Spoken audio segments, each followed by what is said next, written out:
Jeep's Compass now makes more sense as a credible mid-sized SUV alternative. This contender has been brought up to date, and there's now e-hybrid tech, as well as a flagship plug-in PHEV option. Time to start taking this car a bit more seriously.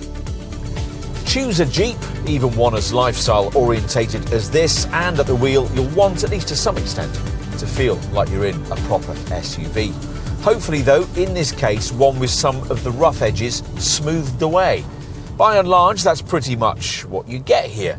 But if your benchmark is something like a Qashqai or an Attica, then you'll notice quite a few differences. Some of these are positive things, particularly the higher, more commanding driving position.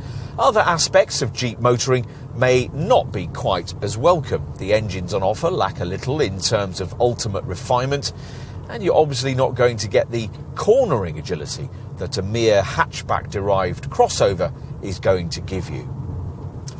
But then that kind of car doesn't need to form the basis for what Jeep calls trail-rated design. The top Trail Hawk variant of this Compass we're trying here qualifies for that kind of wilderness 4x4 status, and though the lesser versions that almost all Compass customers will choose are far less capable, they'll still seem eminently credible on the kind of light forest trail you'd possibly feel rather silly driving over in most segment rivals. In this rejuvenated version of the second generation model, 3 turbo petrol powertrains are on offer. The 2 most affordable units both drive only the front wheels and develop around 130 brake horsepower, though in very different ways. There's a conventional 1.3-litre GSE T4 power plant with 6-speed manual transmission, or a 1.5-litre E-hybrid engine which combines mild hybrid tech with the addition of a 19-horsepower electric motor integrated into a 7-speed dual-clutch auto gearbox. That motor's powered by a tiny 48-volt, 0.8 kilowatt-hour battery, which can propel the car at very low speeds for extra efficiency.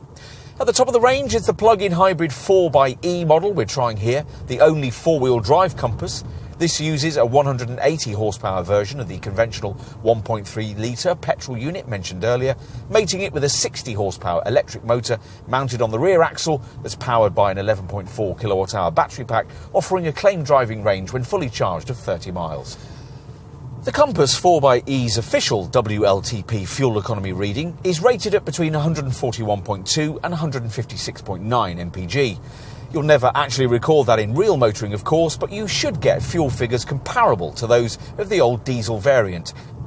And the low CO2 figure of up to 44 grams per kilometre will help with your BIK tax payments and VED tax disc. Cars of this kind used to be called crossovers. Then we got told to call them SUVs. It's a designation that sits a touch incongruously with some other fickle, fashion-led contenders in this class. But this Jeep does, in every sense, look like a proper modern compact SUV rather than the kind of hatchback on steroids that most of the magazine experts will tell you to buy in this segment. Visually, not much has fundamentally changed about the second-generation Compass design in this updated form, but the car has gained a more modern, purposeful look that should fit in much better down at the gym. The major part of this updated model's design budget, though, was spent inside the car. Well, quite a lot certainly changed with this facelift. The dash, centre tunnel and door panels are all completely different. You now get a 10.25-inch digital instrument layout, and there's a much larger 10.1-inch Uconnect 5 centre screen. This offers over-the-air updates and uses a processor with response times 5 times faster. Plus, there's wireless Apple CarPlay and Android Auto phone connectivity. And this display can feature Amazon Alexa integration and a 4G Wi-Fi hotspot. Not all the cabin's upgraded trimming choices really work. You still wouldn't think you were in any kind of premium brand product. But Jeep has trebled the amount of cabin storage space on offer, and all the staple features we liked so much before are still in place. So, the chunky 3-spoke wheel feels great to hold, the driving position remains properly commanding, and the rubber floor mats and the chunky design of the various controls remind you that you're in a car from a brand that only makes SUVs. Time to move back to the rear.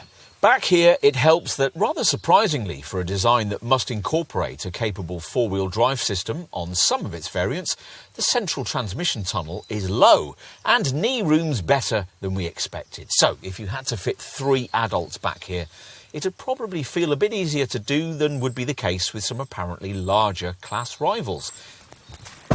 Let's finish with a look in the boot. Now, unless you stretch to the very summit of the range, there's no power operation for this tailgate, which is a pity because it's quite heavy. Once it's raised, you'll find 438 litres of space, a big improvement on the 351-litre capacity of a Renegade, but not very competitive within the Compass's chosen segment. Fold everything flat and up to 1,251 litres of space is revealed, which should be just about sufficient for the needs of most family folk. In its earlier form, the Compass was a marginal player in the mid-sized SUV sector, and we can't see that changing anytime soon. But it's a much better product than it used to be, and the addition of e-hybrid and PHEV tech to the range brings it into line with the way the segment is developing. What's at stake, then, is the definition of what a car of this kind should be. Jeep reckons that the design of a model in this segment should be more than just about plastic skid plates and raised suspension. It always has. The difference here, though, is that the company has, at last, made a car that credibly represents that philosophy in the affordable mid-size section of the mainstream market. In future, the company will build better SUVs than this, but there's no doubt that what's on offer here represents a decent step forward for the brand. A Jeep then, but not quite as we know it.